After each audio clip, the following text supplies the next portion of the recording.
So when I was a child, I was severely abused. And when I became a teenager and a young adult, I wasn't in a safe place to be able to look at what had happened to me. And I was filled with anxiety. I was depressed. I had an eating disorder. I was really low.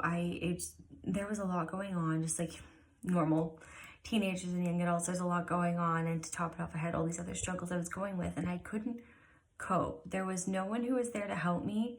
Everyone was just like, oh my gosh, you're like the problem person. You're way too emotional. You're just like a mess, but you're like so smart. Like, what is wrong with you? You're getting such good grades and you're doing so good. Like, why can't you just get it together emotionally? And I felt so utterly alone. And when I was at one of my really lowest points, I couldn't figure out how to come back into my body. I had spent so much time in my life being dissociated to cope with the abuse that there reached a point where I almost couldn't come out of the dissociative state. And just things felt so out of control. And I felt like I was helpless to deal with the pain and all the other ways I tried to cope, like with an eating disorder and just trying to do everything really right and trying so hard at all these things. Like, it didn't help anymore. And eventually, night after night, it just was nightmares after nightmares. I couldn't sleep. I couldn't come back into my body. I was just so out of control, completely alone. I was still being abused and still trying to do really well in school and meet these expectations I'd set out for myself and all these demands from volunteering and working, that I turned to self-harm to cope. I turned to a knife and cut myself to cope with the pain I was experiencing inside. And it worked really well at first. Like, it provided that relief just from that emotional overload inside, but more so, it just for a moment there would bring me back into my body.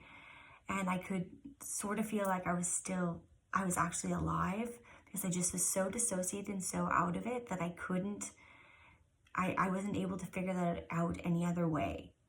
So I turned to cutting to just help ease some of that pain inside, and also just to try to like feel alive.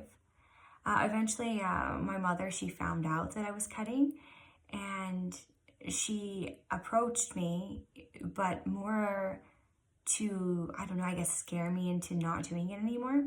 She told me she ransacked my room, and then when I was out, and she brought forth the stuff that I was using to cut with, and she's like, well, what are you doing? And I said, well, I've been cutting. And she's like, oh my God, are you trying to kill yourself? I'm like, no, like, it's the opposite. I'm trying not to kill myself. I feel really low. I feel really suicidal, but I don't want to do that. So I'm doing this to try to to bring me back, to kind of keep me alive. And she didn't understand, and she didn't care to understand.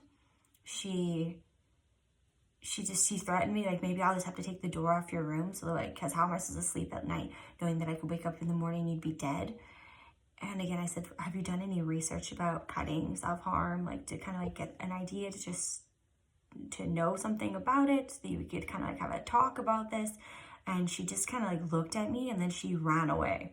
She literally turned around and ran away, and with this look of like shame, scorn, I don't know, like she was gonna cry, but not for me, like that she was just like so appalled. And we never spoke of it again.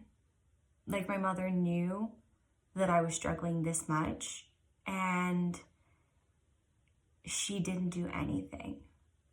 And that was just my life. Like, my parents were some of my biggest abusers, and they would make a big show sometimes, like, that they did care. And then they would do things like that where you'd know they actually didn't care. And so self-harm, like, as like gross as it is to people, as appalling as it is to people, like, how could you purposely try to hurt yourself? Who would do that?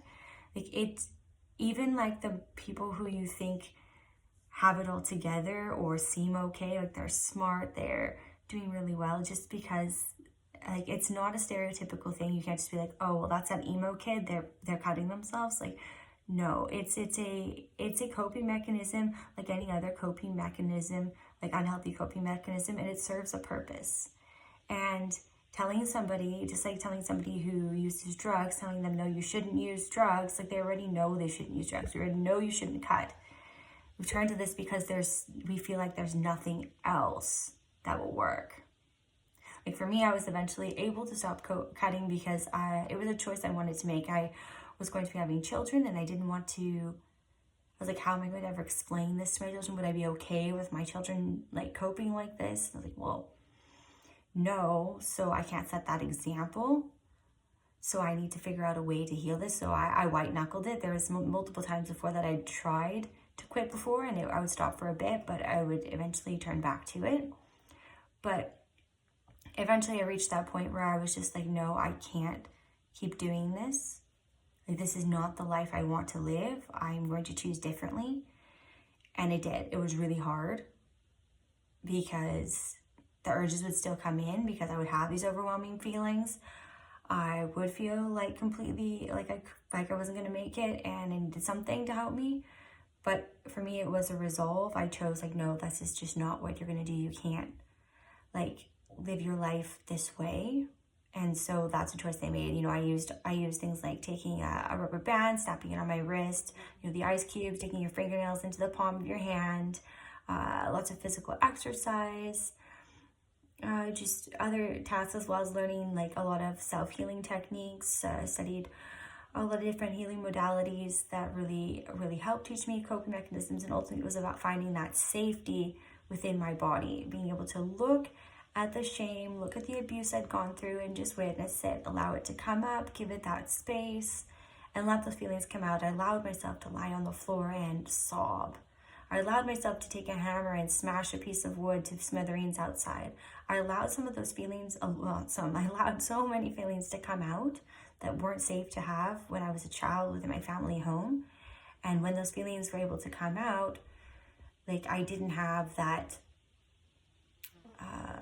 all that going on inside of me anymore. So the need to cope via cutting wasn't really there as much. It crept in a lot at times, but over time, like I found these other ways that were more healthy to cope, you know, so exercise, mantras, loving myself, looking at the feelings, relationships with family, reading, like just hobbies, things like that, just finding ways to cope.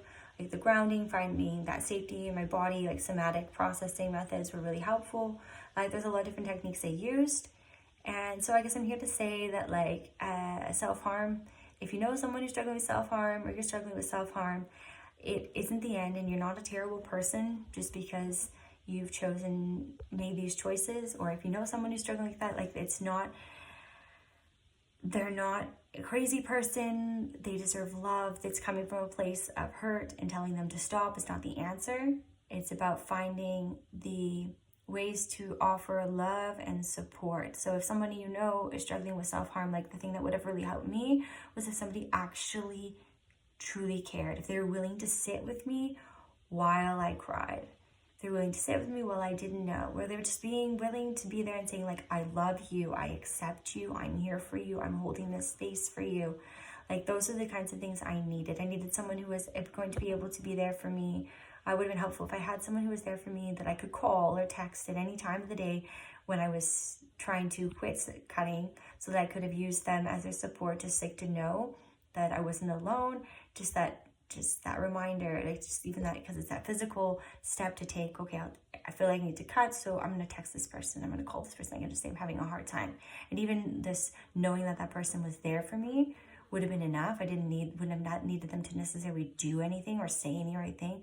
It was just knowing, okay, how somebody knows that I'm struggling and they love me, they accept me, they're here for me, and I'm not alone, would have been enough.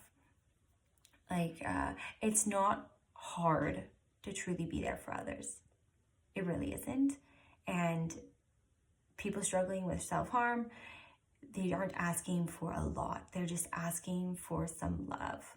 If you're wanting to support someone who's struggling. And if you are struggling with self-harm, feel free to reach out. I'd love to chat with you. Like, healing is possible. And I guess some of those tips I used earlier in the video about some of the things I used to help me heal, try those. And if you shoot me a message, we can brainstorm ways to help you cope, to find healing. Like, you're not a bad person. This coping mechanism has come up as a means of survival. And if you're ready, we can help you find other ways to move forward on your healing journey. Much love and light.